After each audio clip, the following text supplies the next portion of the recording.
Hello and welcome in to the Dave Campbell's College Football Podcast. I'm your host, Carter Yates.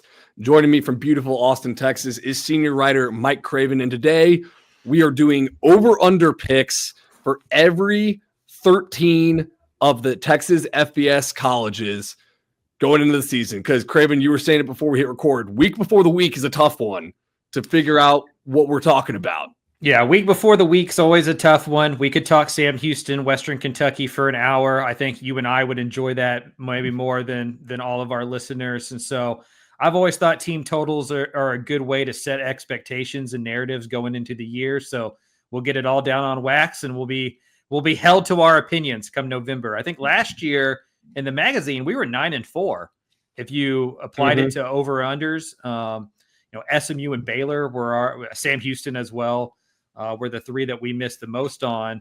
But ironically, those three also had quarterback kind of toss-ups going into the year, right? Like where they and so like their expectations changed as the quarterback situation got more solidified. So we'll see how good we do this year. It should be a great year for the state of Texas. Yeah, I think last year I did the Sam Houston and UTEP previews, and I got both starting quarterbacks wrong. So hopefully that doesn't happen again in 2025. We might on UTEP.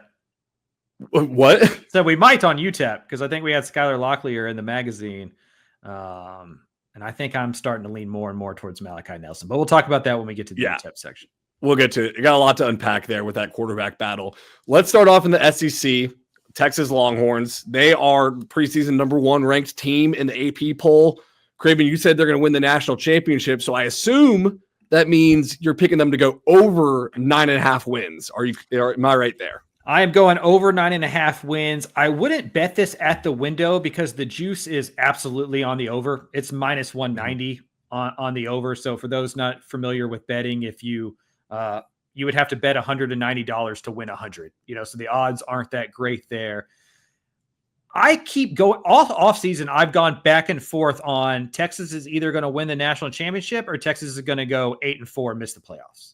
Like I don't see much in the middle because to me, this is all about Arch Manning. Like I love the Texas defense. I think it's the best unit in the SEC, probably the best defensive unit in the country. Maybe Penn State or someone like that has a gripe that way, but I love the Texas defense. So this all comes down to what you think about Arch Manning. And I believe he's either going to be in New York as a Heisman finalist, leading a 10-2, 11-1 Texas team to a number 1 seed in the college football playoff, or this schedule is going to eat them up. They're at Ohio State. They're at Georgia. They're at Florida. The neutral site game against Oklahoma and Dallas. Like you could win all your games in Austin and still be 8-4 at the end of the season. So I think if I was betting this like at the window, I would go the under just because it gives you a chance to make some money. But I just think Arch is going to hit, even if they lose on the road against Ohio State. I think they I think they go 2-2, or at least, in those other games and are able to make it to 10-2 at least. I agree with you. Wait, hold on. I disagree with you on the over under. I'm going to go under, but I agree with you because the under is the better bet. And that's why I'm taking it. If that makes sense. Cause it's so juiced to the over. Definitely the better bet. I saw your back and forth with Bud Elliott on Twitter, and I had that hyper specific prediction back in the summer where I think Texas goes like 9-3, and then because of that Manning industrial complex, they get into the college football playoff and boot out the ACC championship game loser in like the single most controversial decision ever. And the schedules of gauntlet, like you mentioned, they could what is the scenario where they go 9-3 and make the college football playoff? Well, I think the scenario is that they just want a Manning in the playoff. I guess the scenario is... How do they justify it, though? I think they justify it by saying the SEC is the greatest conference known to man, and that even beating like teams like Mississippi State on the road and Vanderbilt is like some kind of grind. Here's my thing with the Texas schedule, because I can buy like Florida at 9-3 making the playoff. But let's say Texas loses to Ohio State, to Georgia, and at Florida. Yeah. If John Mateer doesn't hit at Oklahoma, and if Marcel Reed doesn't make a jump at Texas A&M, their 9 wins could be against teams that aren't even ranked. Like they may not have a ranked win if they lose those other games. And so so far, the committee has put more stock in good wins rather than bad losses. And I'm just not sure what the good wins are. Maybe if Texas beats an Ohio State or a Georgia and then loses to an A&M or an Arkansas or an Oklahoma, maybe they'd have that feather in their cap. I just don't think they can lose to the 3 best teams on their schedule and still make the playoff because there's just not any other wins to fall back on. Okay, but what if they do this? They lose to Ohio State, which is a non-conference game. They beat Georgia, and then they lose to Florida, and either or OU, A&M, because then they've got the marquee win versus Georgia, and then it's a non-conference game against Ohio State. Is Georgia good in this scenario, or is Georgia still good? Okay, well then, yeah, if Georgia is still good and they're a playoff team and you've beaten Georgia on the road, then maybe that does give you the feather on the cap. I think it comes down to, like, Alabama probably makes it in last year with 3 losses if SMU wins the ACC championship game. Like, this is like March Madness now where you have to project like bid thieves. So I think the scenario in which Texas makes it with 3 losses is that all the favorites in the other conferences win, right? Like the Big 12 favorite wins the championship game. The ACC champion wins that game. That way there's not a second team from the ACC or the second team from the Big 12 that goes and takes that bid. Because I don't think you can put a 9-3 Texas team in front of 11-1 ACC team. But you could put a 9-3 Texas team in front of a 10-2 or 9-3 ACC team that just lost the conference championship game. And so some of it depends on what else happens around them in the other conferences as well. Well, part of it too is my cynical brain of seeing this playing out where Texas is 9-3 and they act like they didn't make the playoff because they lost to Ohio State and saying this is why we should never play a non-conference game that's marquee ever again. Because I just think in 5 years down the line, we're at the point where all the Power 4, Big 10, SEC schools are playing G6 competition exclusively in the non-conference. I do think it's a possibility. I was hopeful that the expanded playoff would put it into that nonsense, right? Like that Texas at Ohio State game doesn't matter. Like, it's a fun contest that's going to be exciting to watch, and the winner will have a rocket ship pack to the moon in terms of their college football playoff stuff, and it gives them, the benefit of the doubt and some margin of error. But either team that loses that game, like, the season's not over. Like, I went back and watched the 2005 Ohio State-Texas game the other day because I'm working on a story for it leading into the game. And, Musburger's the announcer with Danielson, and they're talking about how, like, the loser of this game is pretty much cooked, right? Because it's the BCS and there's only 2 teams that are going to make it. USC was, considered the greatest team of all time. So that was an elimination game in week 2. It was like September 10th. And it was an elimination game. Like, that doesn't exist anymore. Like, the loser of Texas at Ohio State's fine. Like, Texas can even lose one more after that and be guaranteed, because a 10-2 Texas team is in no matter what, right? So, like, I'm hopeful that logic wins out and that these teams realize that there is a benefit to playing at these games, especially early in the year when you get a mulligan. But as we know, most college coaches and most college programs are more risk adverse than they are gamblers. And I do think that we see kind of a pullback on some of those games, unfortunately. Yeah, my projection of a 9-3 team also depends on OU possibly beating Texas. I'm betting on moneyline Mateer, I should say. Yeah, I think there's a real chance that Texas is 3-3 going into that OU game. No, after that OU game. Oh, after that OU game. Yeah, you're at Ohio State. Then you get 3 cakewalks, right? Your San Jose State, your UTEP, your Sam Houston. Then you got an off week. Then you're at Florida the week before the Red River. And that's always a tricky week. Oklahoma and Texas typically don't play all that well the week before the Red River. And Mac Brown's tenure, Bob Stoops' tenure, that was always upset watch week when one of those teams, sometimes both of them would blow it before Red River. So if you're 3-2 going to that Red River game and Oklahoma hits with Mateer and that defense is good with the Sooners, like, that's what's so hard about this Texas over-under, and it's why I wouldn't run to the window of the -190. I think 8-4 is as likely as 10-2. I'm just going to keep rolling the Arch Manning hits train. The offense is as good as we think it can be, and then the defense just carries it along. Did you see the Athletics article about Texas being the new Alabama? Like, is Texas the new Alabama? That's my guy, Ralph Russo. I fell for it. Because Ralph's article was very nuanced, but the headline was very right. either or. And I responded it on Twitter X and was like, no, they're not. They haven't even won a national championship. They've had 2 college football appearances. Alabama's got 11 national titles in the last 15, 20 years. You know how this goes, Carter, though. I know the game. I mean, Dave Campbell's a little bit different because we're a smaller staff, but just a peek behind the Oz curtain here for those who aren't in the media world. Most of the time, you're not writing your own headlines. True. Right? Like at places like that. When I was at the Statesman, I think I wrote 5 headlines in 5 years.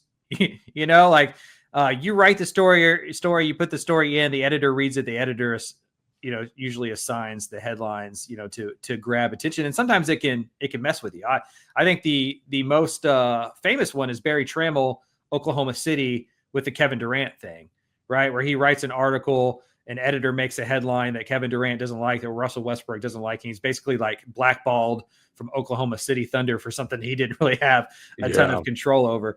I get the idea that Texas is this emerging power that can't be stopped. And if they hit on everything, like it's a machine.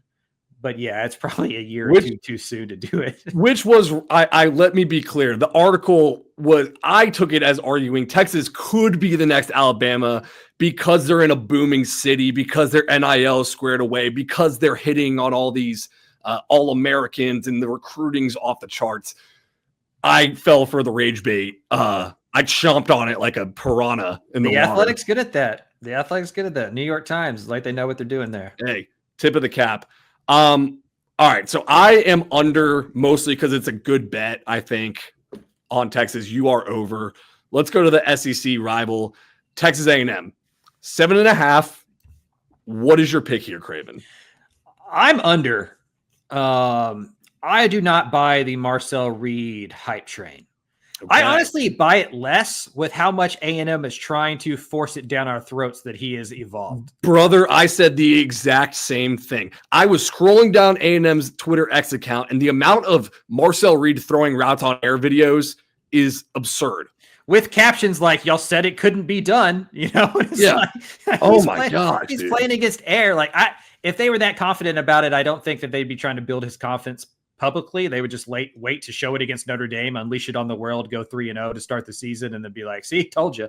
But they're not doing that. And that makes me worried. Now, the schedule is what really scares me. I mean, you're just at Notre Dame, you're at LSU, you're at Texas. If you lose those 3 games, like there's not a ton of margin for error. Otherwise, South Carolina at home, Florida at home, we'll see what Auburn is. Like that's 6 games right there. And I didn't even have to try that hard to find those, right? So I think it's possible that A&M 6-6, 7-5, if Reed doesn't take that step.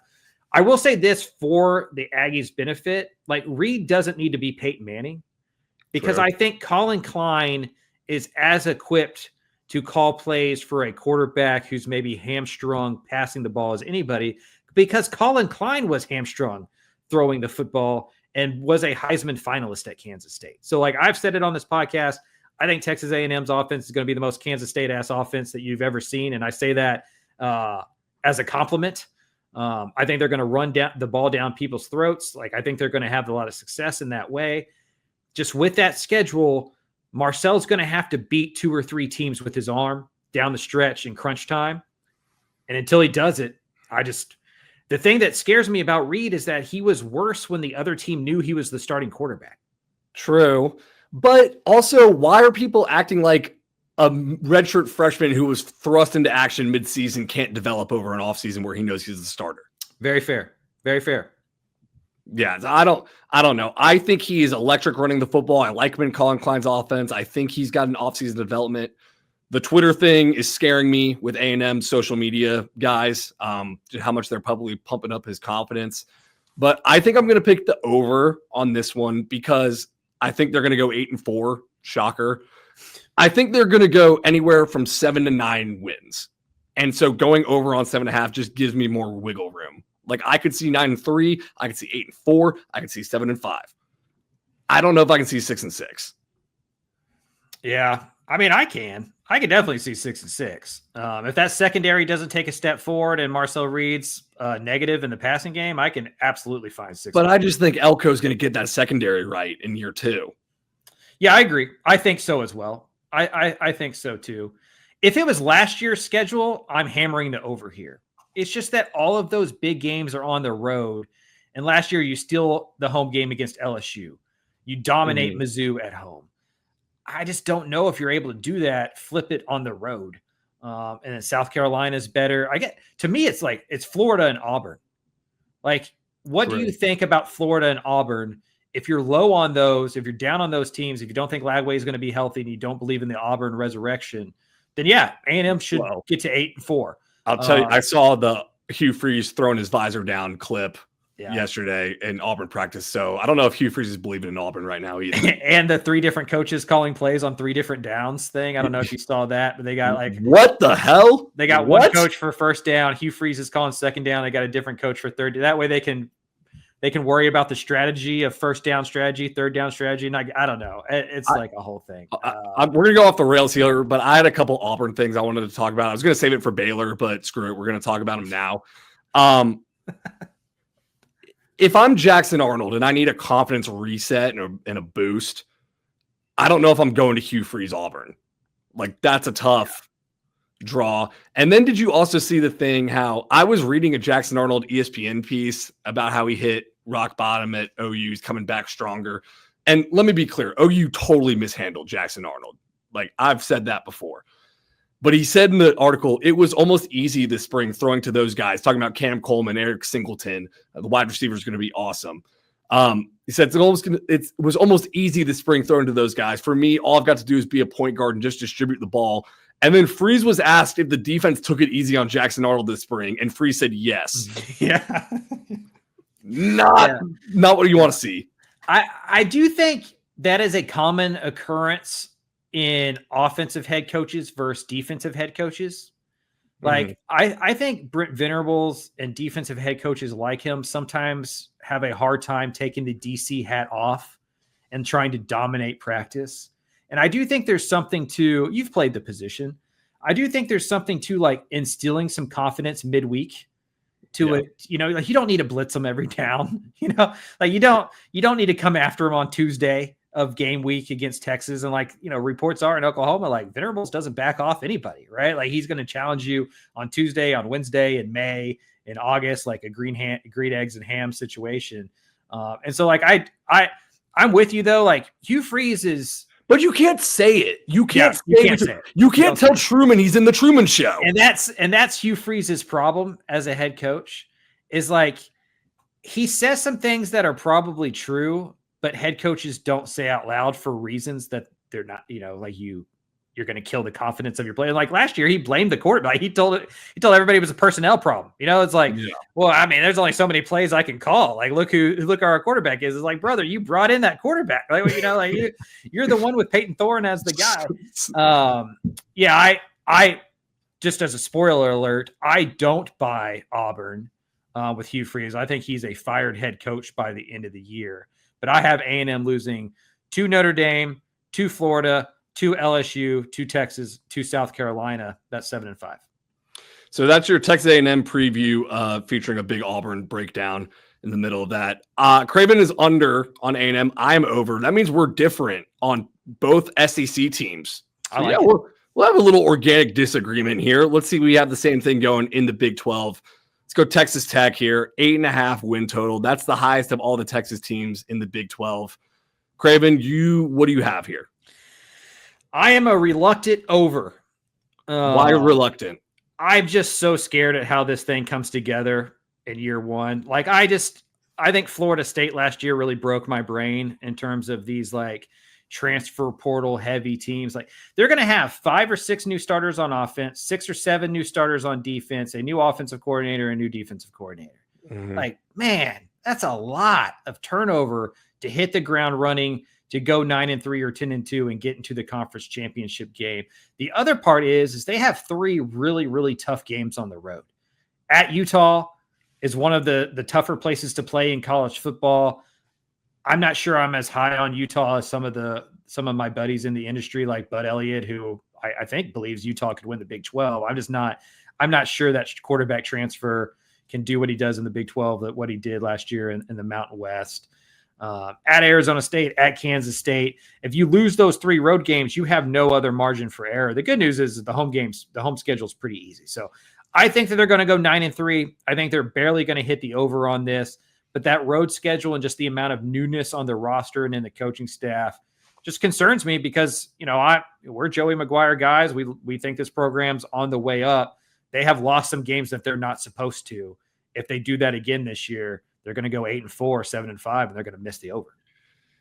Ooh, this one's the toughest one to call for me. I think I'm going to go over just because you don't want to overthink this. Right. And they've got the best roster. They've got 2 of the best coordinators. I like what Cody Campbell was talking about on our podcast about how Joey McGuire, being a former high school coach, he kind of knows how to instill that culture. And that is so important when you have so many transfers. But I don't feel great about it because I definitely see a scenario where they just drop an early season game before they all gel because they did it in the last 3 years. And I see a scenario where they go like 7-5. But I'm not going to overthink it. I'm going over here. Yeah. The reason I'm like, if BYU still had their quarterback, I think I'd be moving towards the under here a little bit. But with BYU quarterbackless, I think they're going to win 9 games. But I don't think it's a slam dunk just because of the continuity issues, the cohesionness that you have to build. I do think that's McGuire's superpower, but it's going to be tested this year for sure. I think Texas Tech is the team that the head coach has to hit their over the most. Like this line is very like pass fail, I think, for Texas Tech. Whereas other teams, you can convince me with context, whatever. Like, I don't think there's any context this year for Texas Tech going under 8.5 wins where you can explain it away. Yeah, because if you're 9-3 and you've lost those 3 tough road games and you don't make the Big 12 championship, especially if those are close games against good football teams that pan out, I think everybody gives you a mulligan. It's fine, right? Like, you get beaten those games, plus you lose to like an at Houston or at home against BYU or at home against Kansas, and you're 8-4. I think there's real question marks about like what this staff can do with those resources. I don't think McGuire's in a lot of. I think there's a lot of pressure on McGuire, but I don't think he's on a hot seat necessarily going this year, unless they have like a Florida State type season. But it's going to put everything onto 2026. Like, it's going to be a show me year. It's going to be interesting. Like, I think Texas Tech, top 2 or 3 most interesting team in the entire country, much less the state this year, because it's a new concept. This is new. The Tech hasn't done this before. We'll see. And I think if you're going to have, well, let's be clear. Everyone would love to have a billionaire pump some funds in the program and help you get a roster that's pretty awesome. But with that comes a lot of expectations. And I think if you're going to have a guy do that for you, you want it to be Cody Campbell because he's played and he knows kind of like what all goes into it. And when he was talking with us saying, look, you want to be right there to get in the Big 12 championship, but it's not like a pass fail of did you get in or did you not? Because the ball bounces different ways, injuries happen. So it's not like he's David Tepper at the Carolina Panthers, like heads will roll if they don't make the Big 12 championship this year. Granted, also, he's not going to come on a podcast and be like, hey, he's on the hot seat this year if we don't figure it out. But I think he is a very reasonable man who understands what goes into it. How much is Baron Morton's health or unhealth? Like, how much does Baron Morton play into like the upside of Texas Tech for you? I'm not a Baron Morton believer. Like, I don't know if I'm being way too hard on this guy. I don't know if I'm not seeing something that everyone else sees, but the argument that Baron Morton is a winner, it's like, yeah, they've had the best roster they've had in a while, and they haven't won as much as they did back in the Graham Harrell, Michael Crabtree days. And then it's probably not fair to compare Baron Morton to Graham Harrell, but he was brought in as a super highly touted guy, and I get he's injured, but your best ability is availability. Like, part of being injured all the time is on you. And I know that's not fair, but it factors into my equation. I feel like he's constantly injured. It's the same thing with Quinn Ewers. Part of the reason I wasn't a big Quinn Ewers guy is because he's injured all the time. and never reaching his full potential. And then Quinn Ewers gets in preseason camp in the NFL, and everyone's like, oh, look what Quinn Ewers can do with a healthy abdominal that isn't ripped to pieces. And it's like, yeah, but you take a player with the injury history too. You can't turn injuries off in football. Yeah. I don't think they hit the over if Baron Morton doesn't play at least 10 games. I like Will Hammond's upside. I'm not sure I like it right away this year. Like, it feels like Baron Morton, they need an older guy to kind of steer this ship. I think the offense is going to be really good. I think the defensive line is going to be, my concern is still that secondary. If it's gotten better enough. I could go back and forth on Tech. I like the coordinator hires. I like the new additions. I'm just not sure the roster is as much better than the Big 12 as everybody makes it out to be because they overspent for it. True. You know, like what is in the transfer portal now is not as good as what was in the transfer portal 3 years ago because of revenue share and teams have the ability to keep a lot of their really good players. And that's not to say Tech didn't do great in the portal, but I don't know if they're 2 times better from a roster standpoint than all of these other teams, even though their roster costs 2 times more than all of these other teams. Like, is Texas Tech's roster better than Kansas State's? Is it better than Arizona State's? Is it better than Utah's? Yeah. I mean, like, I don't think it's that much better to marginally. Right. Not enough to make them favorites on the road. Mm-hmm. And those are 3 games that they're going to be underdogs in. Totally agree with you. All right. We're both going over reluctantly on that. Probably the one we both we'll see what we say later, but I feel least confident about that over amongst all the teams. I have one that I am tortured on later. Okay. I can't wait to find out which one that one is. Let's go Baylor. Big 12 rival, 7.5 is the line. Craven, what are you going? I'm going over. I'm less confident on this over as we get closer and closer to the football season. I'm like talking myself out of my Baylor love. I've been driving the train all off season. I'm starting to hedge my bets a little bit. The secondary really scares me. Like the Baylor secondary keeps me from thinking this team can be a Big 12 contender. And we're going to find out right away with Auburn. We had the Auburn conversation earlier, but if there's one thing that the Tigers have, it's 2 excellent wide receivers. And can Baylor cover them? So if Baylor is able to cover Auburn and to keep that passing game down, I think I'm going to enjoy my Baylor over bet and feel pretty confident about it.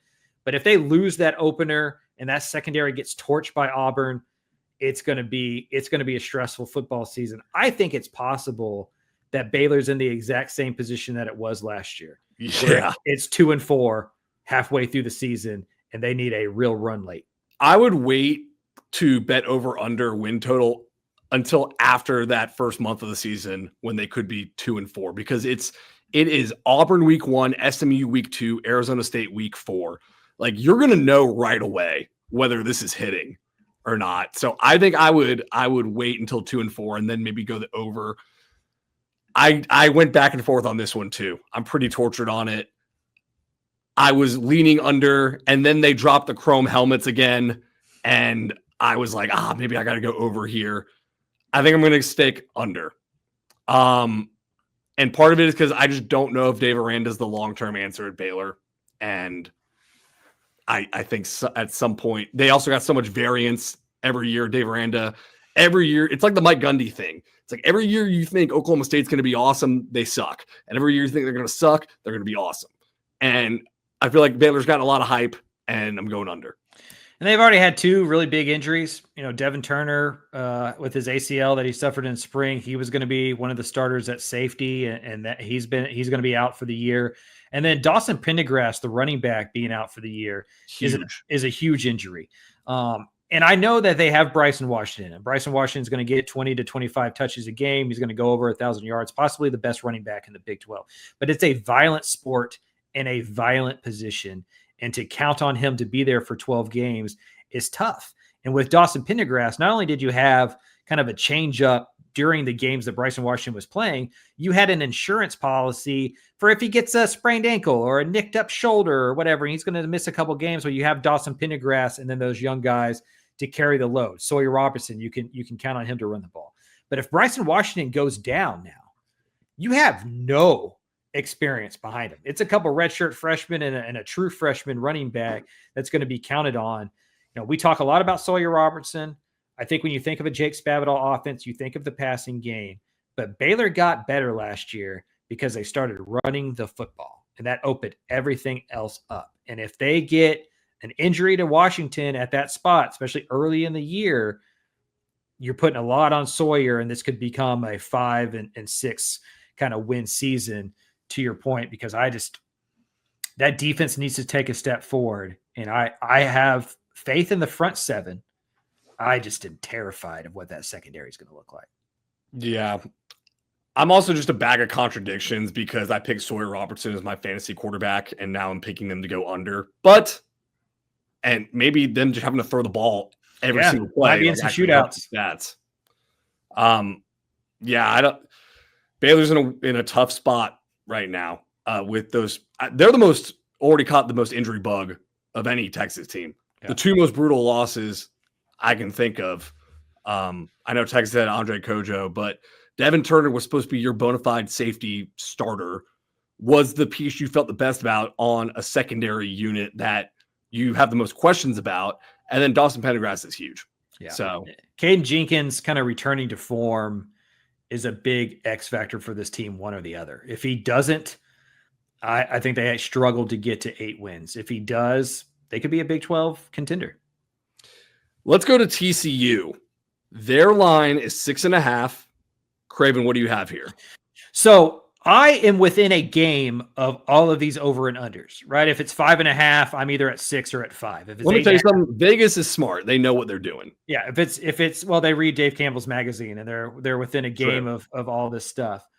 TCU is the outlier to me. TCU's over under is 6.5. I think they win 8 games. Like I'm a full game and a half above. The over is at -115 here. If I'm betting it in Vegas, I'm taking the alt line of 7.5 and getting real plus money and counting on an 8-win season. I may be drinking too much Kool-Aid in Fort Worth. I was at the Drover a couple of weekends ago at the Stockyards with my wife, having a couple of nights before the football season starts, eating at Joe T's. I might be too in on the Fort Worthness right now. But Josh Hoover's a really good quarterback, top of the line quarterback in the Big 12. And I just like the continuity. Like the story of college football right now is change with the transfer portal and with the COVID years washing out. There's so many question marks for so many of these football teams. I feel like TCU's just kind of under the radar, not sexy because they didn't win any offseason headlines, but they're just running it back. Head coach in year 4, quarterback in year 3, OC in year 3, DC going into year 2. They're going to be healthier on the defensive side of the ball this year. They really figured it out the second half in terms of getting turnovers. I know the schedule is tough for the Horned Frogs, but I think they absolutely win 7. I think they go 8-4 and really smash this over. This is my Power 4 mortal lock on the over for a lot of the reasons you outlined. I feel like everyone checked out on TCU after the Houston game, which probably rightfully so, but they ended up going 9-4, and no one remembers them going 9-4 and actually having a really good bounce back from the 5-7 year. I love Josh Hoover at quarterback. Eric McAllister came on late in the year, really only started at wide receiver once Savion Williams played more wildcat quarterback, and he had a really good connection with Hoover. I love Andy Avalos in his second year, and Bud Clark coming back was one of the biggest wins of the offseason, I would say, not having him go to the NFL draft, because once he was moved from slot to free safety, he was 5th ranked in pass coverage in the country last year per PFF, which I was not aware of until I was watching the PFF previews of these Texas teams. So I like TCU a lot this year, like you. Yeah, I think that they're a mid-pack team that could really emerge as a Big 12 contender come November. They do have a tough schedule. They're at Kansas State. They're at Arizona State. I think they're at BYU. Iowa State and Baylor come to Fort Worth. So as the Big 12 goes, it is one of the tougher schedules. But as we know, a couple of those teams we think are going to be really good are going to fall off the map and not be as good as we think, and the schedule is going to get a little bit easier. There may be a couple teams that aren't on that schedule that we think would have been nice, and like they are good teams, and you're glad you don't play them. So the Big 12 literally did away with their preseason media poll because it's so impossible to predict the Big 12. Right. So I like TCU. I where you need to be good to win in college football. I think that they're pretty good. I think they're going to have a decent pass rush with Devin Deal back, plus some guys who missed last year. I think they're going to be good in coverage, as you mentioned, with Bud Clark, and they're deep at the cornerback position. They have competition there, and they like that. Sometimes competition's a bad thing, right? Like sometimes like, hey, we're competing at cornerback, and that's like, well, you don't have any cornerbacks, you know? And sometimes it's like we're competing at cornerback, and it's like, well, you got 4 of them, so that makes sense. I think TCU's more in that thing. So they have wide receivers, they got corners, they got a pass rush, they got a quarterback. We'll see what the run game is. That's the major question mark. And Ansel Dinmabu from Washington State as an outside linebacker, defensive end type, he was a big get in the portal. 7 tackles for loss, 6 sacks, and 9 games as a starter last year. So goes to them having a pretty good pass rush. Running back, big question. But I like some of the pieces they got there. Like I like Jeremy Payne. Yeah. I loved Nate Palmer coming out of Decatur. We'll see. Barnes is a different kind of back that I think is going to be solid. Yeah, so there's definitely pieces are there. Let's go to Houston, last Big 12 team. They are the lowest win total of Texas teams in the Big 12 at 5.5. Is this the one you're most tortured on, Craven, or is it another one? No, it's another one. It's probably the one we're doing next that I'm most tortured on. I'm buying Houston to go 6-6. When it was 6.5, I was on the under. 5.5, I'm on the over. I think it's possible Houston's 6-1 and this thing cashes by mid-October and then they lose their last 5 games or something like that. Like the schedule sets up for them to hit the ground running, to build some momentum, to work in those new transfers, to work in the new coordinators, and not be held to their fire right away. That Colorado game's probably the hardest one in the first month and a half of the year, and they get that one at home on a Friday night. So I think Houston could be 4-2, 5-1, 6-1, by midway through this football season and cash that over. I think Vegas agrees with me because the juice is -185 for the over. So if you're really on Houston, try to get the alt line at 6.5 and go for a 7-win season. But I think 6-6 feels right here for the Cougs. I think I'm ready to believe in Connor Wegman again. Are you? I am. I have always been willing to believe in Connor Wegman if his body holds up. It's kind of the Baron Morton conversation for me.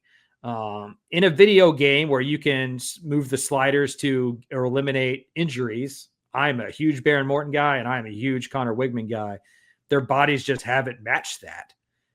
If Wegman can stay healthy and maybe the Big 12 offers him a little bit of a step back defensively that he can handle as a quarterback, I think he could have a huge year. He looks good. He looks like he's in some of the best shape I've seen him just from photos. He looks like he's as motivated as he's been in a while. Yeah, I'm going over here. Houston's in the worst 2-year stretch they've had since 2001, 2002, which I did not realize, 2, 4, and 8 years.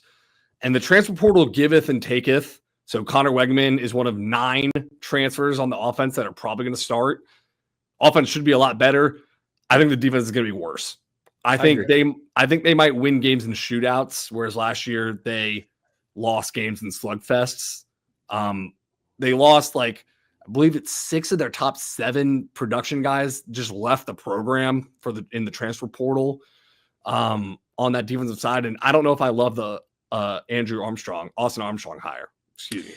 Yeah, I think they took a step up in offensive coordinator to Slade Nagel and a step down in defensive coordinator to Austin Armstrong. And that's not even a real knock on Armstrong as much as it's like my praise for Sheil Wood.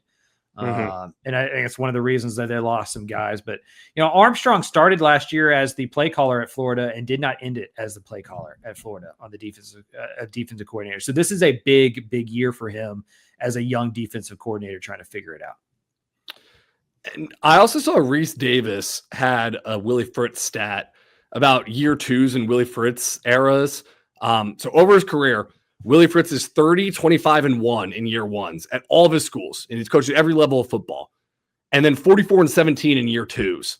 So I thought that was really interesting. That makes me want to take the over here on Houston. but can we still make that comparison to what he used to do? That's the new way of football. That's the big question. And, I think Houston has the most disadvantages of any of these Power 4 programs in the state because they just don't have the deep-pocketed donor base or one that's motivated enough to spend on the football field. You've seen what they've done in basketball, but they just until they don't lose a Jeremiah Wilson and an AJ Halsey 5 minutes after the spring game, it's just hard to count on Houston to be any more than 6, 7, 8 wins. I don't think it's a coincidence that those two, you're saying that they're in the worst 2-year drought of this century. It's the 2 years that they've moved up to play Power 4 football. Mm-hmm. All right, last Power 4 team on our docket, SMU. The over-under, I believe it's 8.5. Yep. What are you going here, Craven? This is the one for me. This is the torturous pick. This is the torturous pick. I think that there's a possibility that SMU is a better football team in 2025, or at least a more talented football team in 2025, but they still go 8-4 or worse. That schedule is tough. You play Baylor in week 2, you're at TCU in week 4. You get Syracuse at home. You're at Clemson. You get Miami and Louisville at home. There's a lot of losable games, and everything bounced your way last year. We all remember that Duke game where they were like the first program in 25 years to win a game where you turn the ball over 6 times or whatever. I'm a coin flip guy. I'm a percentages guy. And if you win all those coin flips, it serves to reason you're going to lose a couple of them. It wouldn't take much for this team to go from 11-1 to 8-4. And that 8-4 is under. So I'm going under here. There are 7 games I'd say I feel great about, like East Texas A&M dub, Missouri State dub, Syracuse. I kind of think that's a dub. I mean, what do you think? I think I would pick it as a win. I don't think it's a guarantee. I don't think it's like Stanford or Cal or whatever, where it's just like, check, you're beating Syracuse. Mm-hmm. So I got Stanford, Cal, Wake Forest, and Boston College. There's all games I feel good about for SMU. And part of this is because I trust the coaching staff with Rhett Lashley, Casey Wood, Scott Simons. Everyone came back from last year. So that makes me feel better about this team. So that would mean I've got 7 games chalked up as a pretty surefire win. And they'd have to win 2 of 5 games between Baylor, TCU, Clemson, Miami, Louisville. I think I'm going to make that prediction. I'm going over. I think they're going to go over here. Yeah, like I said, I am totally conflicted. I could absolutely see them smashing this over and me getting some text messages about egg on my face and how dumb I am for the second straight year. Because I also had SMU not being, I think I had them at like 8-4 last year and they go 11-1. I think I have them 8-4 again this year, so maybe they go 11-1 again. Just everything went right for them last year, including the schedule draw, and they dominated. They were great. They took advantage of it. We saw against Duke, we saw against Clemson, we saw against Penn State, like when the talent level was equal, they weren't as good. Kevin Jennings wasn't as good. Maybe Kevin Jennings takes a big step forward, kind of like Marcel Reed is hopeful of, and becomes a more well-rounded quarterback. Maybe I can't shake my final image of SMU losing that Penn State game and having those turnovers. And Jennings wasn't great in the first half against Clemson either. This is just a schedule play for me. You're losing Brashard Smith. You're losing so much defensive production, and you're playing a tougher schedule.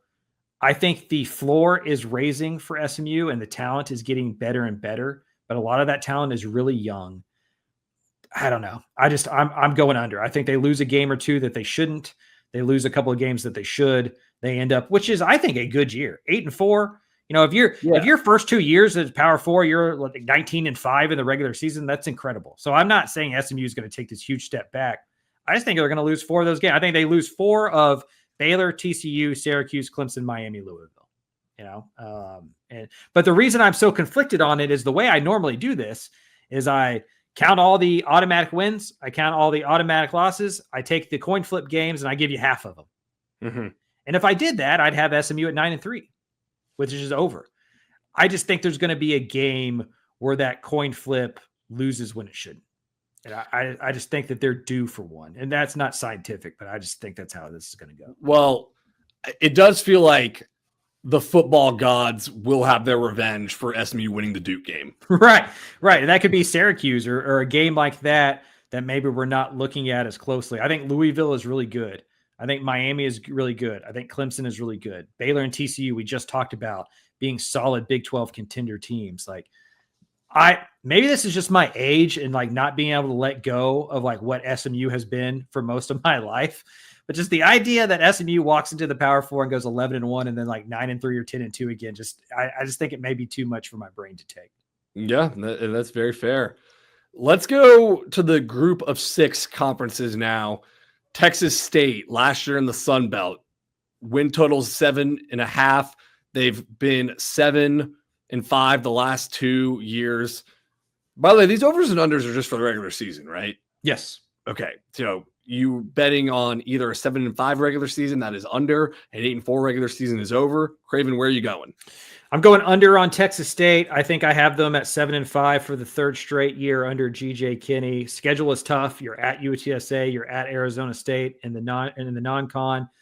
In conference play, you got James Madison. You go to a Louisiana program that you've never beaten. I think they're 0-11 against Louisiana.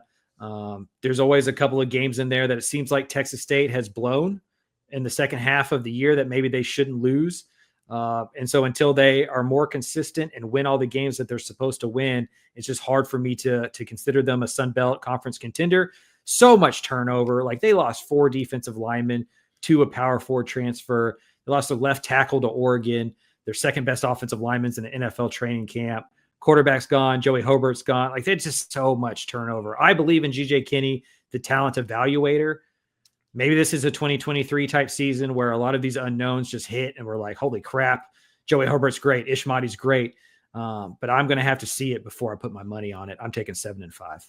I'm going to go under as well. Now, I don't know if our talk with Colton McWilliams from the San Marcos Daily Record is going to be out yet or not when we post this, but he was talking about how much of a crapshoot the Sun Belt is. And a lot of G6 programs are because there's so much turnover. And I do trust GJ Kinney in the crapshoot. Like, I like the talent evaluator that he is when all of his opponents are turning talent over every single year. I think this is the year where I determine whether I'm buying, selling, or holding GJ Kinney stock. If they go 9-3 this year, I am buying hand over fist. GJ Kinney is the next big thing. If they go 6-6, 5-7, I've got major questions about him as a potential P4 head coach. Farther down the line. It's an interesting conversation because I think if Texas State goes 6-6 or 5-7 this year, I honestly think my main takeaway wouldn't have anything to do with GJ Kinney. I think it would have to do with just the landscape of what being a G6 head coach is. Mm-hmm. And just that consistency and not having dips after you've because they loaded that roster for 24. Right, like 23 was the breeding ground, was the proof of concept, and then it was all in on 24. They spent some money to keep some guys out of the portal. They go and get the Sun Belt Conference Player of the Year and Jordan McLeod to be the quarterback, Ishmael, Joey Hobart, offensive line, that defensive line. So you just have to look at where those guys left to know how talented Texas State was, and they weren't able to get it done. And I'm just not sure if you can reload at the G6 level. Like we saw it with UTSA. They have these really good teams. They go conference championship, 1 game away from playing in a conference championship, a lot of turnover, and then they're 7-6. I don't know if you can just keep the train rolling on a year in, year out basis at the G6. And so if Texas State has a step back, I don't think I would assign that to Kinney. I would assign that to just the landscape of G6 football. Last year, though, I think was a fair. Is he ready for that? Right? Is he still figuring out how to be a consistent week in, week out head coach? I'm of the opinion that Texas State was front loaded in motivation. They had to win that UTSA game. And then once they had that UTSA game, Arizona State on a Thursday night, national television, press box full, we can really turn this program around. We beat Baylor one year, beat Arizona State the next year. I just think so much was put into the non-conference that when they lost that game and then the Sam Houston game, the sails, just the wind out of the sails, they were never able to get it back. That's the next step, I think, for this coaching staff. It's just the week in, week out grind. And that just comes from experience, and they're still young coaches. Yeah, and I don't know if I'm being too hard on GJ in the take I had here and the take I had in the conversation with Colton, but that inconsistency is kind of just stuck in my mind. Yeah, that's fair. And he's only been a head coach for, this will be his 4th year because incarnate word. But it's like, it's been great up until now. I would still mark it as like an A for him at Texas State so far. Yeah, 100%. But there's a certain point in your career where your expectations change. Like in any career, if you're doing the same stuff you're doing when you're 36 is what you were when you were 30, like we got to have a conversation. You're not progressing. And I think at some point I need to see that progression of them being more consistent. Yeah, no, 100%. I think that's totally fair. And what was success yesterday is not success today. Mm-hmm. Like 7-5 when he got there was a tremendous year. Like that was great. 7-5 last year felt a little bit like a disappointment. And that's on him for resetting and recalibrating those expectations. Like he should get credit for that, but it's also the reality of it. And Texas State fans, especially going into the Pac-12, they want to see progression, another 7-5 year, even if reasonable and you could explain why it happened. I think there's going to be some disappointment there for sure. Let's go to UTSA. They are 7.5 right now. Craven, what do you got? I have the over just barely. I have them 8-4. That Texas State game is going to be a huge one in terms of if Texas State wins week 2, I think Texas State hits the over. If UTSA hits week 2, I think they have the over. The loser of that game has the under. Like that's how big of a game I think week 2 is. I'm just going to bet on the offense. Owen McCown at quarterback, probably the best or most prolific G6 quarterback returning. I really like what he has around him. Houston Thomas, David Amador, Robert Henry at running back. Like that's going to be, arguably the best offense in the conference if we don't count Navy, just because Navy is such a uniquely specific type of offense. It's just all down to the defense.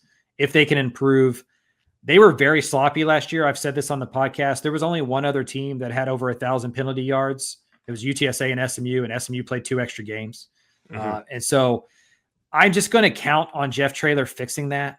Like he's been in a worse mood all offseason, and I think that's to UTSA's benefit. And I think they're going to get to 8. They may get to 9 or 10. Like they may be in the American Athletic Conference Championship game. So you got to think UTSA was 6-6 last year as the second most penalized team in the country and as the most unofficially most injured team in the country. And just a crap defense. Like that defense was awful. And they were still 6-6, 7-6 at the end of the year. So I'm going over here because no way they're that injured again. No way in hell they're that penalized again. And I like the attitude that Jeff Traylor has this offseason. Reading that UTSA preview in the Dave Campbell's magazine got me fired up if I'm a Roadrunners fan. Yeah. He's been on one all offseason, honestly. Mm-hmm. And I think that's good. Yeah, I think you can, I don't want to say get too comfortable, but it just starts rolling.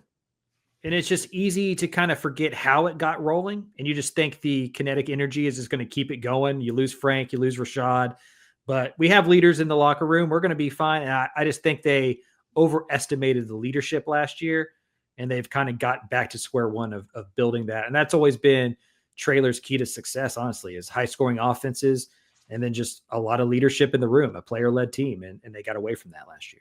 Yeah, and it's interesting because we always talk about McGuire and Traylor's high school experience and how that affects them as college coaches. And you in high school, that program starts doing the work for you, and the freshmen grow up to seniors and they stay in the program. They become the leader that Frank Harris and Rashad Wisdom was. But then in college football now, you got a transfer portal where a lot of guys are coming in playing big minutes that weren't with Frank Harris and Rashad Wisdom. Yeah. And so you have to be more, I don't want to say intentional, but you have to be more of an asshole sometimes and about your culture. And like, I don't want to wade in too far into these waters because I don't think it's a UTSA specific conversation here, but it's going to sound like it. It's okay to have a small percentage of knuckleheads in your locker room, as long as you have even more of the leadership on the other side to kind of like counterbalance that out. Dennis Rodman on the Bulls. I think the calibrations were off last year. I think it got too far on the knucklehead side of things without the Frank Harrises and the Rashad Wisdoms to kind of rein that in. And we saw the sloppiness and the lack of discipline and the inconsistency rear its head. And I subscribe to that. All right, we're both over on UTSA. So far in the group of 5, group of 6, sorry, still getting used to it. Yeah. We've been in lockstep. Texas State, we're under. UTSA, we're over. Let's see if it's the same for Rice. 3.5. I'm going over. I think they get to 4-8. I'm not overly confident on it. I don't think I'd bet Lucy's college fund on it. I got to be safer with my betting this year, which is going to be an adjustment for Mike Craven, but we'll figure it out. I think they go over. I think they win 4 games. I think there's 3 absolutely winnable games on that schedule. And then I just count on the offense to steal one, that they just kind of surprise somebody. They put up 40 because they can't stop the option and they steal a game that maybe they shouldn't. I'm going over because Abel said that there's never been a group he's had that's bought in as quickly and worked as hard. Yeah. Love that. I love the fall camp propaganda coming out of a new head coach. Yeah. But in all seriousness, I like the Scott Abel hire. The more I think about it, the way he won at Davidson without scholarship players there, going to Rice, I think Rice is a program. Let me be careful how I phrase this. You need guys who are working their way up more so than guys who are looking to rebound back up, because it's a tougher place to win with the academic standards. But if you have a guy like Abel, he comes to the Rice, he's like, this is the best situation I've ever been in. Look at all these resources. Yes, I've won mowing the field myself every day before practice. So I just like the hire. I like the offense before I see it. I think it's going to be exciting. I count on them taking a few teams by surprise with the offense. So let me go over on that. And also, the American Athletic Conference isn't that good. So yeah. And that defense, I think, is better than given credit for. They've taken some steps forward the last couple of years, a lot of continuity on that side of the ball. John Kay, who had been on the staff, is now the defensive coordinator. I think it was smart by Abel, knowing that he was going to change everything offensively to keep some stuff similar on the defensive side of the ball. I think they get to 4. I don't think they get to a bowl game. I don't think they get to 6 wins like Abel's kind of setting the marker out there of that's success if we can get to a bowl game. I think that's a little strong or a little rich for my blood, but I think they hit the over here. And so does Vegas. The juice is to the over as well. North Texas, 6.5 is the win total. Craven, where are you going here? This is another over for me. I have 9 overs, 4 unders. The Mean Green I have going over. I love their non-conference schedule. It's Lamar, it's at Western Michigan, and then at home against Washington State. That Washington State game at home is a pivotal game for the Mean Green in terms of just fan buy-in, just building momentum for the season. No Tulane, no Memphis. And then the other thing here is, and we're a broken record here. This is an original thought. That offense has been so good. The defense has just been dog crap. The defense has just been absolutely awful. If that defense takes a jump forward the way Sam Houston's did, they went from 60-something to 20-something. If North Texas's defense can improve by 40 spots in scoring defense, I think North Texas wins 7 or 8 games. This one's really difficult for me because I love Skylar Cassidy as the defensive coordinator. And I know we've talked about, can he be a good DC with this offense that just scores in 3 plays a game? It's guys, last year he was at Sam Houston and they went 3 and out in 3 plays. They won 2 of the lowest scoring games in the FBS. It was 10-7 and 9-3. And those were times where Sam Houston was literally throwing an interception that put La Tech on the 10-yard line going in, goal to go.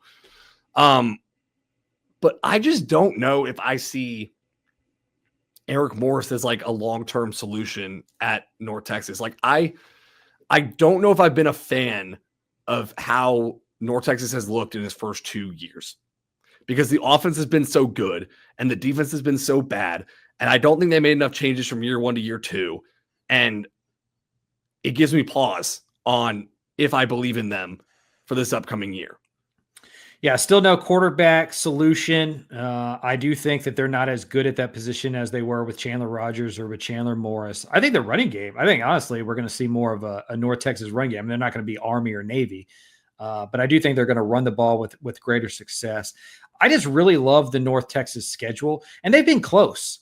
Like they've been within a score of a lot of these kind of AAC, Memphis and Tulane and UTSA. Like they haven't beaten those teams, but they've played well against them. If they could just get a stop or two, they win probably one or two of those and pull a couple upsets.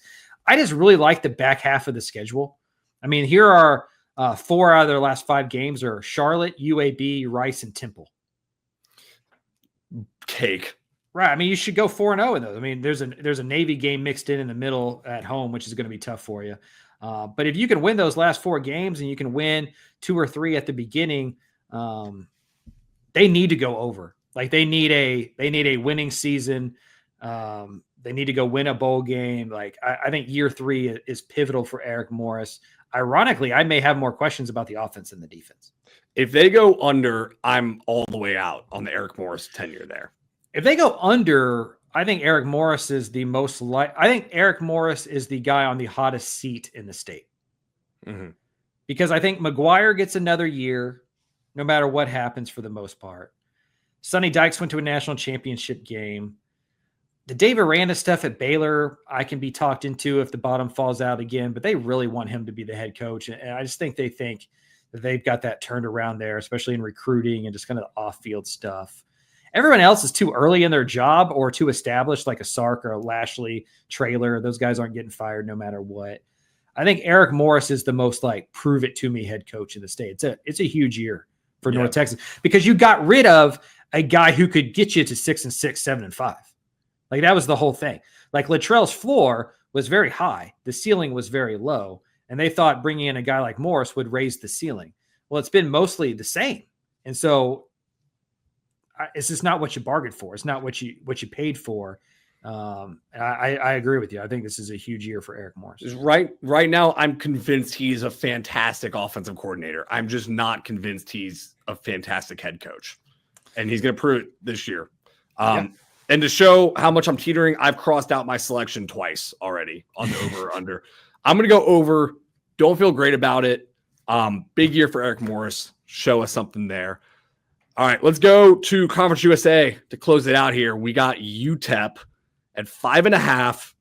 Craven, what do you say here? I'm over. I like the Miners. I like the schedule. The Liberty game and the Texas game feel like, no-goes. But all the other games you could probably talk me into. You mentioned the American not being all that great. I think Conference USA stinks. We saw what Sam Houston was able to do last year, go from 3 wins to 10 wins. Mostly because that conference is just a halfway house of FCS programs. And so for me, the Miners have recruited well. They've developed well. They have a upside quarterback in Malachi Nelson and then a backup in Skylar Locklear that I think the floor stays high. Even if they have to go with Locklear, the ceiling is there to win 8 or 9 games. If Malachi Nelson hits in Conference USA, he doesn't have to be 5-star Gatorade Player of the Year California guy to elevate UTEP. If he's just a solid Conference USA quarterback, I think that does really well for the Miners. I like what they have around them. Daly, the new DC, comes in with a lot of chops. I'm just betting against Conference USA here. I think they take a pretty big step forward, get to a bowl game, win at least 6. I'm going over here. I feel good about it. I don't know how good I feel about this quarterback competition because just reading tea leaves, I've got no inside information. The way Walden's talking about how these guys are competing, he's talking about seeing a lot of inconsistency. He's talking about saying that someone made the executive decision is between Malachi Nelson and Skylar Locklear. It's not even down to those two. He was asked about the quarterbacks, and he ended up talking about how they handle rain delays in practice, basically, and how they practiced till 10:30 because of a rain delay the night before. So it was good to see how everyone handled it. And I just think if the competition was going really well and it was iron sharpens iron, it's like, man, Locklear is just slinging it and Malachi Nelson's lit a fire under his ass and they're both like doing so well out there. He'd be like, man, we feel great about either one of them. And he's not saying that. So I think I think they're throwing a lot of guys in there and a lot of them are showing flashes, but none of them are consistent right now. I think I've settled on Malachi Nelson gets the start in week 1, but not surprised if Skylar Locklear ends up starting more games. I think you go with the guy with the upside. And just from talking to some folks at UTEP and talking to some folks who cover UTEP, you can see that his arm talent is different. Like there's a reason he was such a highly recruited guy with such a big profile. Like against air, in practice, in controlled settings, the ball comes off of his hand differently than it does the other guys in that room. Unfortunately, football is played against opponents. And like, we're going to have to see how he does when the bullets start flying. I wouldn't be surprised if it doesn't look great and they go to Locklear because it's a higher floor. But I do think that they give Nelson the opportunity to see if he can hit his higher ceiling. Because with a quarterback who's a plus, I think UTEP could be a Sam Houston. I really do think UTEP could be a Sam Houston type team this year. If they get the same type of quarterback play they got last year, it's scratching for a bowl game. Yeah, I'm all in on UTEP as a program and Scotty Walden as a head coach. The quarterback battle is starting to worry me a little bit. Because like you mentioned before with like the cornerback example of like, hey, we got a great competition out there. Well, do you have great options out there? Yeah. It's like, yeah, I don't know if the quarterbacks are showing it right now. And again, I haven't even seen any practices. I'm just reading based on like what is being said to the media. It does not seem like either guy or either of the 5-6 guys that have competed for quarterback, however many people are in there, are just taking a stranglehold. I've got the feeling that Walden knows he's going to use multiple of them, and he doesn't want to lose any of their confidence this early, right? Like he is preparing both of them to play. I wouldn't be surprised if Locklear and Nelson played a lot in week 1 just to see who had the hotter hand and roll from there. It would be surprising if somebody like Shea Smith emerges and wins that job. That's when my eyebrows would really be like what's going on? You know, what happened with those other two? We'll see. It'll be interesting. But like I said, that schedule, I think, sets up really well for the Miners. And they should be one of the more talented teams in Conference USA outside of Liberty. Like I do think that they can match up with most of those other programs, especially if the quarterback can become a plus. I honestly am worried about the defense, like what the defense does with a new defensive coordinator who's coaching a scheme that may not be his preferred scheme. They did lose a lot of talent, especially on the defensive line and at linebacker from that group last year. That I thought UTEP's defense was underrated. It was a better unit than probably given credit for. I think it's got to be again this year because I don't think the offense is going to turn into a 40 points a game unit. All right, last but certainly not least, it is Sam Houston. 4.5 win total. Phil Longo's first year. Craven, where are we going on this last team here? I am under on Sam Houston. I am not high on Sam Houston this year. I'm not saying that it's reflective of how I think the Phil Longo era will go in totality. But it's just, I mean, they're playing 12 road games this year. Yeah. For all intents and purposes. And the road games that they do have you're either playing against like at Texas, which good luck to you, or you're going to at Hawaii. You're going to at Oregon State. like there's just a lot of mileage that you're putting on this program. You lose. I mean, you know the stat better than I do. You lost like the top 16 tacklers from last year. I think the offense is going to be okay. I'm not convinced Hunter Watson is the perfect fit for what they want to do long-term, but I think it's fine for this year. I think it's more likely they're 4-8 than they are 5-7 or better. If they go to a bowl game, that's like one of the best coaching jobs in the state this year. If they get to 6. Yeah, if they go to a bowl game, Phil Longo should be the coach of Alabama next year because it's so much going into it, guys. Where it's like it's such a tough situation to be put in with all road games, with everyone they've lost. I mean, you got to hope that they're just so pissed off after driving through Houston traffic to their games that they go out and just smoke people, because that is a brutal drive to be going to every home game all the way through Houston. Yeah. And I've had a couple of people be like, well, it's not that big a deal on the weekend. It's like, have y'all not driven in Houston? Like it's a big deal every single, they're north of Houston. They're going south of Houston. And 2 of those games are midweek. One's on a Thursday against Jacksonville State. One's on a Wednesday against UTEP. They're in rush hour. UNLV's on a Friday. The first one's a Friday. Yeah, it's going to be a thing. Like I really, and that adds up, especially when you don't have a ton of depth. Like that mileage adds up over time. And not only are you traveling to Hawaii, to Oregon State, you're going to take a pounding in Texas against that physical Longhorn team. I just don't know. Like the end of the season sets up to where they could make a little bit of a run, kind of like how UTEP did last year. They got Delaware, Middle Tennessee State, FIU as their last 3 games. But are they alive come November? Like, are they even healthy enough, motivated enough to stick in it and to finish with, wins of 2 of their last 3 and to gain some momentum? I don't know. I think it's going to be a really hard, tough year for the Bearcats. Let me clarify myself. I know they're not driving in rush hour on a midweek game because they're not getting there an hour before the game starts. So they'll get there earlier than that. But they might go the day before. That'll be the interesting part, is if I don't know. I'd have to check. I need to check with Sam Houston on this, because a lot of times that night before a game, even if it's a home game, you stay in a hotel together. But I don't know if like the budgetary restrictions and stuff, like if Sam Houston's going to do that, or if they're going to bust day of to Houston. That's an interesting question. I'll probably ask that as soon as we get off this podcast. Bearcat Nation is going to be turned listening to this, turned with their pitchforks to us after they see this. I've learned that I have a reputation in Sam Houston as being kind of a hater, which I found to be interesting, because I thought I was like very high on Sam Houston last year and like wrote a lot about the Bearcats and how good of a season that is. It's kind of like we were talking about with Texas State. I just think the year-over-year proposition of G6 football is done. This is a year-to-year thing, and I don't think this year is going to be a good one.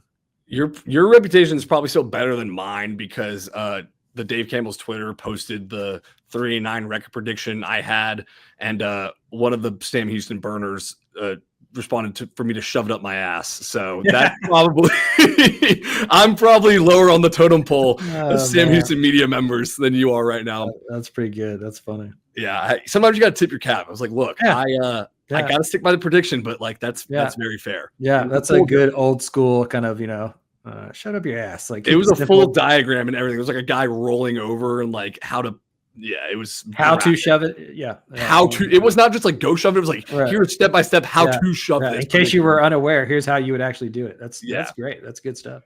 Last thing on Sam Houston, the gray uniforms look gross. I don't like them. Yeah. I'm not a big uniform carer one way or the other, but yeah, I would go black before gray. Yeah, gray is just like too default. Like, I would stop doing any alternate uniform. If I was a G6 program that wasn't anywhere close to the cap, I would never do an alternate uniform again. All of the money I would ever use towards any of that stuff would go towards my roster. Yeah, that's actually a good story you should write. Like, why there's no more alternate uniforms in G6. If it looks like teams are still doing them, but if they stop doing them. Scotty Walden, I think, said so. I need to go back and look, like at coaching school in his press conference. I think he talked about that, where he was like in the locker room and he had some mock-ups of some like potential jerseys that they could try to get or alternate. And he was talking to his players and he's like, would you rather have these jerseys or rather have some cash? And they're like, give me the cash, coach. We don't give a shit. We don't care about what uniform, like we used to when you couldn't give us any money. That was a factor. But now that you can just like give us $1,000, like please give us that, sir. You can have an orange alternate helmet or Malachi Nelson. Right. What you want. Well, it's like, because it's becoming more and more like our jobs. It was always asinine, right? That you got raises in office chairs. You know what I mean? It's like, you're this big time football player. We can't give you cash, but like, here's a PlayStation 4 in your locker. And it'd be like if Adam came to us at Dave Campbell's and was like, well, we're not allowed to give you a raise, but like, we can make your desk better. Like it's like, I don't care what I write on. Like, I care how I pay my mortgage. And I think football players are becoming more met. I think we see, fewer waterfalls in locker rooms. I think we see fewer renovations in facilities. And I think we see fewer of kind of the extra add-ons, especially at programs that are money strapped, because right now you should be spending every extra cent you have should be going back towards the roster. So that'll do it for our over-under discussion. I think we're both at 9 overs and 4 unders, but we got some different picks in there for sure. What are we different on? We're different on Texas and A&M. We are different on SMU none of the Baylor. G6. Yeah, Texas, A&M, Baylor, and SMU. Yep. So those are the teams we're going to be watching intently this upcoming year. And they play each other. SMU, Baylor play each other. Texas A&M play each other. So yeah, we'll see where that goes. We'll keep track. It's 4. We can see who we can keep a record here. See who wins this one: 2-2 or 3-1, 4-0. We'll figure it out. Yes, sir. All right. Well, that's going to do it for this week's edition of the Dave Campbell's College Football Podcast. So close. This is the last episode before we have a full slate to preview. Yeah. Sam Houston at Western Kentucky on Saturday for week 0. Last I looked, Western Kentucky was a 10 to 10.5 point favorite. For those who don't know, Western Kentucky brought in Abilene Christian's offense. They brought in their offensive coordinator and Maverick McIver, the quarterback, kind of doing the Bailey Zappi, Zach Kitley kind of Houston Christian thing from a few years ago.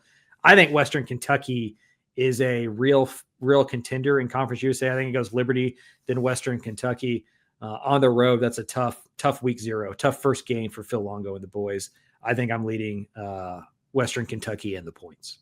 But they do have the element of surprise on their side because Western Kentucky probably doesn't know who to prepare for. That's true. I have no idea who's going to tackle them. Mm-hmm. Until they're right up on their face. Right. All right, y'all. That's going to do it for us this week. Make sure y'all tune in with us all year. We'll be every Wednesday and every Monday this upcoming year. It's going to be a bit of a switch from last year, and we'll go over this again before week 1. Monday recap of the week prior, Wednesday leading you into the next week. For Mike Craven, senior writer Dave Campbell's, I am Carter Yates signing off and podcast over.